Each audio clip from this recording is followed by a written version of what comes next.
Grower ಅವರೇ, ಮೊದಲಿಗೆ ಈ ಒಂದು ಬೆಲೆ ಏರಿಕೆ ಇದೆ, ಇನ್ನೊಂದು ಕಡೆಯಲ್ಲಿ ಮೋದಿಯವರ ಈ ಸಂದರ್ಭದ ವಿದೇಶ ಪ್ರವಾಸ ಮತ್ತು ನಾರ್ವೆಯ ಪತ್ರಕರ್ತೆ ಪ್ರಶ್ನೆ ಕೇಳಿದ ಹಿನ್ನೆಲೆಯಲ್ಲಿ ಉದ್ಭವ ಆಗಿರೋ ಪತ್ರಿಕಾ ಸ್ವಾತಂತ್ರ್ಯದ ಚರ್ಚೆ, ಇದನ್ನ ತಾವು ಮೊದಲು ಯಾವ ದೃಷ್ಟಿಕೋನದಲ್ಲಿ ನೋಡ್ತೀರಿ? ತಮ್ಮ ಪಾಯಿಂಟ್ ಆಫ್ ವ್ಯೂ ಏನು?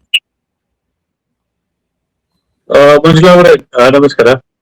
ನನ್ನ ಪಾಯಿಂಟ್ ಆಫ್ ವ್ಯೂ ಅಲ್ಲಿ ನಾರ್ವೆಜಿಯ ಪತ್ರಕರ್ತರು ಏನ್ ಪ್ರಶ್ನೆ ಕೇಳಕ್ ಪ್ರಯತ್ನ ಮಾಡ್ತಾ ಇದ್ರು, ಅವ್ರ ಮನಸ್ಸಲ್ಲಿ ಏನಿತ್ತು ಅಂದ್ರೆ ಯಾರು ಗೊತ್ತಿಲ್ಲ. ಯಾಕಂದ್ರೆ ಪ್ರೈಮ್ ಮಿನಿಸ್ಟರ್ ಅವ್ರ ಕ್ವಶನ್ ಕೇಳಲಿಲ್ಲ, ಬರೀ ಒಂದೇ ಕೇಳಿದ್ರು, from the freest economy. So ಅವ್ರು ಎಲ್ಲಾದ್ರೂ ಒಂದು ಸರ್ಕಾಸ್ಟಿಕ್ ಪಾಯಿಂಟ್ ಆಫ್ ವ್ಯೂ ಅಲ್ಲಿನೇ ಆ ಪ್ರಶ್ನೆ ಕೇಳಕ್ ಪ್ರಯತ್ನ ಮಾಡ್ತಾ ಇದ್ರು. ಪ್ರೈಮ್ ಮಿನಿಸ್ಟರ್ ಅದನ್ನ ರಿಪ್ಲೈ ಮಾಡಿಲ್ಲ.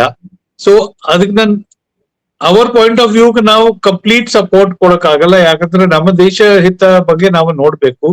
V may be low in press index, ಇವತ್ತು 157 ಸ್ಥಾನದಲ್ಲಿ ಇದೀವಿ.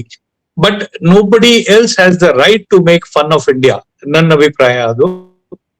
Irrespective of what the issue was, ನಾನು ಈ ಸ್ಪಷ್ಟವಾಗಿ ಹೇಳ್ತಾ ಇದ್ದೀನಿ ಅಂದ್ರೆ ಈ ವಿಷಯದಲ್ಲಿ ನಾವು ಇದಕ್ಕೆ ಎಷ್ಟು ತೂಕ ಕೊಟ್ರು, ಸಪೋಸ್ ಅವ್ರದ್ದು ಸೋಷಿಯಲ್ ಮೀಡಿಯಾ ಮೆಟಾ ಬ್ಲಾಕ್ ಮಾಡಿದ್ದಾರೆ, ಇಲ್ಲಿ ಅವ್ರನ್ನ ಟ್ರೋಲ್ ಮಾಡ್ತಾ ಇದಾರೆ ಜನ, ನಾವು ಇದಕ್ಕೆ ಎಷ್ಟು ತೂಕ ಕೊಟ್ರೆ it is actually damaging self only. ಯಾಕಂದ್ರೆ ಅವ್ರದ್ದು ಉದ್ದೇಶ ಏನಿತ್ತು, ಇಂಡಿಯಾದಲ್ಲಿ ಒಂದು ಪ್ರೆಸ್ ಫ್ರೀಡಮ್ ಇಲ್ಲ, ಇಂಡಿಯಾ 157ನೇ ಸ್ಥಾನದಲ್ಲಿ ಇದೆ, ಇದು ಜನರಿಗೆ ಗೊತ್ತಿರಬೇಕು, ಗೊತ್ತಾಗ್ಬೇಕು ಅಂದ್ರೆ ಆ ಪಾಯಿಂಟ್ ಆಫ್ ವ್ಯೂ ಇಂದ ಒಂದು ಅಬ್ಜೆಕ್ಷನ್ ಅವ್ರು ಮಾಡಿದ್ದಾರೆ. ಅದಾದ್ಮೇಲೆ ಸೋಷಿಯಲ್ ಮೀಡಿಯಾ ಉಪಯೋಗಿಸ್ಕೊಂಡು ಅವರು she is try to make fun of the prime minister.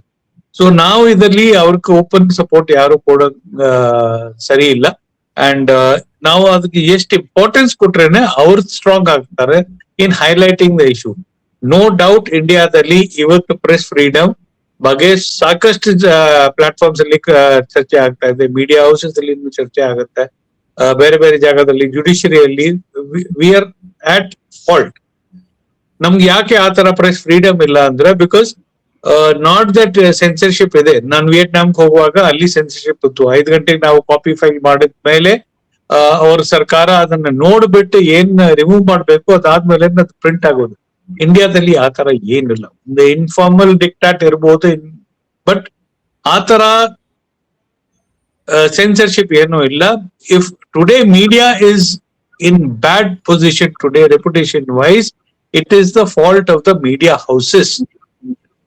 First point of view fault ಅಲ್ಲೇ ಬರುತ್ತೆ ಅವ್ರ ಮೇಲೆ. ಯಾಕಂದ್ರೆ if somebody gives you spine, you will stand up. Spine ಇಲ್ಲ ಅಂದ್ರೆ ನೀವು you cannot stand up to questions and challenges and all that. So media houses, ನಾವು ಪತ್ರಕರ್ತರು ನಾವು ಇಂಟ್ರೋಸ್ಪೆಕ್ಟ್ ಮಾಡಲೇಬೇಕು to remove that kind of things. So I do not support that ladies point of view. And ಅವ್ರು ಏನ್ ಪ್ರಯತ್ನ ಮಾಡಿದ್ರು ಇಂಡಿಯಾನ insult ಮಾಡಕ್ಕೆ, ಅದು ನಾವು ಅದನ್ನ ಅಲ್ಲೇ ಇಗ್ನೋರ್ ಮಾಡ್ಬೇಕು. ಅಂಡ್ ಪ್ರೈಮ್ ಮಿನಿಸ್ಟರ್ ಕರೆಕ್ಟ್ ಮಾಡಿದ್ರು, ಅದನ್ನ ಕೇಳಲಿಲ್ಲ. ಅವರ ಕ್ವೆಶ್ಚನ್ ಏನ್ ಪ್ರಯತ್ನ, ಯಾಕಂದ್ರೆ ಫ್ರೀಯೆಸ್ಟ್ ಪ್ರೆಸ್ ಏನ್ ಅರ್ಥ ಆದದ್ದು, she was mocking, she was making fun of India, not the prime minister. So ಆ ತರ ಒಂದು ಸಿಚುವೇಶನ್ ಅಲ್ಲಿ ಪ್ರೈಮ್ ಮಿನಿಸ್ಟರ್ ಅಲ್ಲಿಂದ ನಡ್ಕೊಂಡು ಹೋದ್ರು. I think so that was the best solution ಅದಕ್ಕೆ. ಸೆಕೆಂಡ್, ಈಗ ಈ ಟ್ರಿಪ್ ಅಲ್ಲಿ ನಾವು ನೋಡಿದೀವಿ ಸುಮಾರು ಜನ ಇದ್ರ ಬಗ್ಗೆ ಕ್ವಶನ್ಸ್ ಕೇಳ್ತಾ ಇದ್ದಾರೆ, ತಾವು ಕೇಳಿದ್ರಿ ಅಬೌಟ್ ಅವ್ರೇನ್ 7 ಗೈಡ್ಲೈನ್ಸ್ ಕೊಟ್ಟು ಹೋದ್ರು ಪ್ರೈಮ್ ಮಿನಿಸ್ಟರ್ ಅವರು. ಅದಾದ್ಮೇಲೆ ಅವ್ರು ಟ್ರಾವೆಲ್ ಮಾಡಿದ್ರು. ಸೊ ಹಿಂದಿಯಲ್ಲಿ ಹೇಳ್ತಾರೆ ಕಥ್ನಿ ಕರ್ನಿ, ಯಾಕಂದ್ರೆ ನೀವು ಏನ್ ಹೇಳ್ತಿರೋ ಅದೇ ಮಾಡ್ಬೇಕು. So that is something I think so. ನಾವು ಒಂದ್ ವಾರದಲ್ಲಿ ಇಲ್ಲಿ ತುಂಬಾ ತಮಾಷೆ ನೋಡಿದೀವಿ. ಅವ್ರ ಕಾನ್ವಾಯ್ ಬಿಟ್ಟಿದ್ದಾರೆ, ಟ್ರೈನ್ ಅಲ್ಲಿ ಹೋಗ್ತಾ ಇದ್ದಾರೆ, MLA ರಿಕ್ಷಾ ಅಲ್ಲಿ ಬರ್ತಾ ಇದ್ದಾರೆ. We do not want that. MLA safety, MLA security, ಅವರ್ ಕನ್ವೀನಿಯನ್ಸ್ ಎಲ್ಲರ ಅದು ಇದೆ.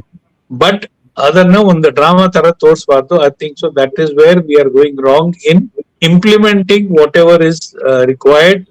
ಅಂಡ್ ಆ ತರ ಯಾರು ಕೇಳಲಿಲ್ಲ. ದೇವೇಂದ್ರ ಫಡ್ನವೀಸ್ ಅವ್ರ ಮೋಟರ್ ಸೈಕಲ್ ಅಲ್ಲಿ ಬರ್ಬೇಕು, ಇಲ್ಲತ್ರ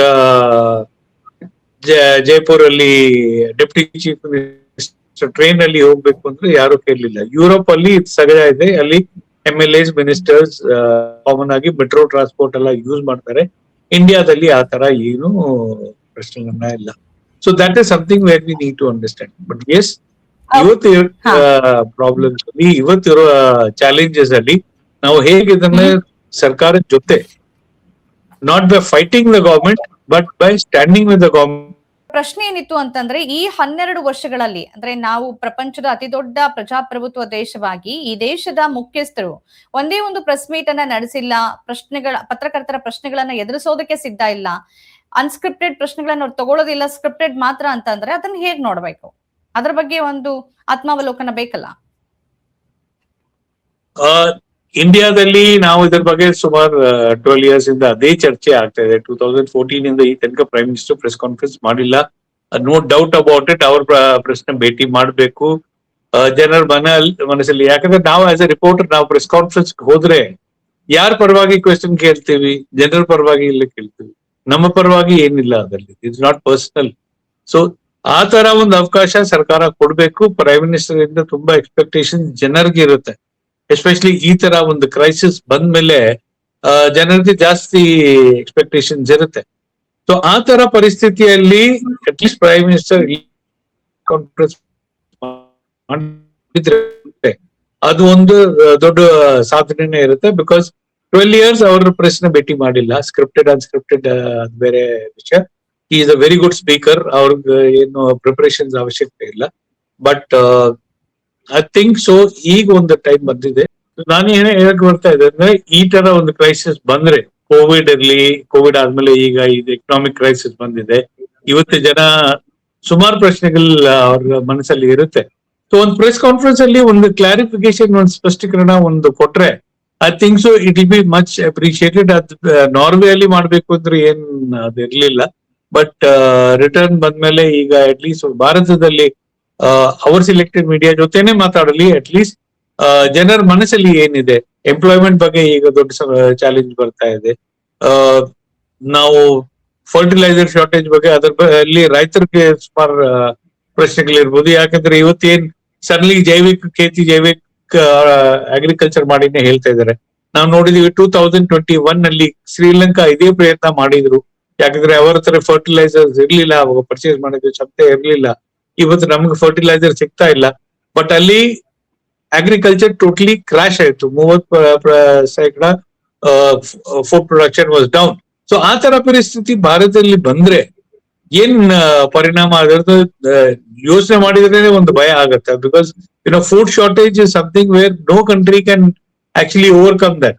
ಸೊ ಈ ತರ ಒಂದು ಸಿಚುವೇಶನ್ ಒಂದು ಪ್ರೈಮ್ ಮಿನಿಸ್ಟರ್ ಇಂದ, ಒಂದು ಸರ್ಕಾರದಿಂದ, ಒಂದು ಫಾರಿನ್ ಮಿನಿಸ್ಟರ್ ಇಂದ ಎಕ್ಸ್ಪೆಕ್ಟೇಷನ್ಸ್ ಇರುತ್ತೆ ಜನರಿಗೆ. ದಟ್ ನಮ್ಮ ಪರವಾಗಿ ಅವ್ರು ಇರಾನ್ ಜೊತೆ ಇಲ್ಲಿತ್ರ ಟ್ರಂಪ್ ಜೊತೆ ಇಲ್ಲಿತ್ರ ಬೇರೆ ದೇಶಗಳ ಜೊತೆ ಮಾತಾಡ್ಬಿಟ್ಟು ನಮ್ಗೆ ಏನ್ ಗೊಬ್ಬರ ಫರ್ಟಿಲೈಸರ್ಸ್ ಎಲ್ಲ ಸಿಗ್ಬೇಕು ಅಂದ್ರೆ ಅದನ್ನ ವ್ಯವಸ್ಥೆ ಮಾಡ್ಬೇಕು. ಇಲ್ಲೇ ಅದ್ ಬೇಡ, ಅದ್ ಬಿಟ್ಬಿಡಿ, ಅದಕ್ಕೆ ಬದಲಾಗಿ ಆರ್ಗ್ಯಾನಿಕ್ ಫಾರ್ಮಿಂಗ್ ಮಾಡಿ ಅಂದ್ರೆ ಅದು ಒಂದು ಸೊಲ್ಯೂಷನ್ ಇಲ್ಲ. ಸೊ ಆ ತರ ಪ್ರಶ್ನೆಗಳು ಸೀರಿಯಸ್ ಪ್ರಶ್ನೆ ಇಲ್ಲಿ ಜನ ಕೇಳಕ್ ಬಯಸ್ತಾ ಇದಾರೆ. ಮೂರನೇ ಅವ್ರು ಏನ್ ಹೇಳಿದ್ರು, ಪೆಟ್ರೋಲ್ ಡೀಸೆಲ್ ಕನ್ಸಂಪ್ಷನ್ ಕಡಿಮೆ ಮಾಡಿ. ಅದರಿಂದ ಏನ್ ಇಂಪ್ಯಾಕ್ಟ್ ಎಂಪ್ಲಾಯ್ಮೆಂಟ್ ಮೇಲೆ, ಇಲ್ಲಿತ್ರ ಟ್ರಾನ್ಸ್ಪೋರ್ಟ್ ಮೇಲೆ, ಇಲ್ಲಿತ್ರ ಅದ್ ಬರುತ್ತೆ ಅಂದ್ರೆ ನಾವು ಅದನ್ನು ನೋಡ್ಬೇಕು. ಇವತ್ತು ಡೇಟ್ ಅಲ್ಲಿ 12% to 15% ನಮ್ಮ GDP ಬಂದು ಟೂರಿಸಂ ಇಂದ ಇದೆ. ಅದು ಇಂಟರ್ನಲ್ ಟೂರಿಸಂ. ಫಾರಿನ್ ಟೂರಿಸ್ಟ್ ಈಗ ಅಷ್ಟ ಮಟ್ಟಕ್ಕೆ ಬರ್ತಾ ಇಲ್ಲ ಇಂಡಿಯಾಗೆ. ಯಾಕಂದ್ರೆ ಒಂದು ಭಯ ಇದೆ. ಆ ಡೊಮೆಸ್ಟಿಕ್ ಟೂರಿಸ್ಟ್ ನೀವು ಕಟ್ ಮಾಡಿದ್ರೆ ಅಲ್ಲಿನ ಒಂದು 10% 12% ಎಂಪ್ಲಾಯ್ಮೆಂಟ್ ಹೋಗ್ಬಿಡುತ್ತೆ. So what are we trying to create? We are not giving solutions. We are only adding to the problem ನ ಒಂದು ಪರಿಸ್ಥಿತಿ ನಿರ್ಮಾಣ ಆಗ್ತಾ ಇದೆ. So that is where government ಒಂದು ಜವಾಬ್ದಾರಿಯಿಂದ ಈ ಪ್ರಶ್ನೆಗಳಿಗೆ ಒಂದು ಉತ್ತರ ಕೊಟ್ರೆ, ಒಂದು ಪ್ರೆಸ್ ಕಾನ್ಫರೆನ್ಸ್ ಮಾಡಿದ್ರೆ ಇಲ್ಲೇನೆ ಜನರಿಗೆ ಈ ಏನೇನ್ ಕ್ವೆಶ್ಚನ್ಸ್ ನಮ್ಮ ಮೈಂಡ್ ಬರ್ತಾ ಇದೆ ಅದರ ಒಂದು ಸೊಲ್ಯೂಷನ್ ಸಿಗತ್ತೆ. ಆ ಸೊಲ್ಯೂಷನ್ ನಾವು ಜನರಿಗೆ ತಲುಪ್ತೀವಿ. This is what reporters job is. So ಅದನ್ನೇ ಪ್ರೆಸ್ ಕಾನ್ಫರೆನ್ಸ್ ಒಂದು ಪ್ರೆಸ್ ಮೀಟ್ ತುಂಬಾ ಮುಖ್ಯ ಆಗುತ್ತೆ ಅದು.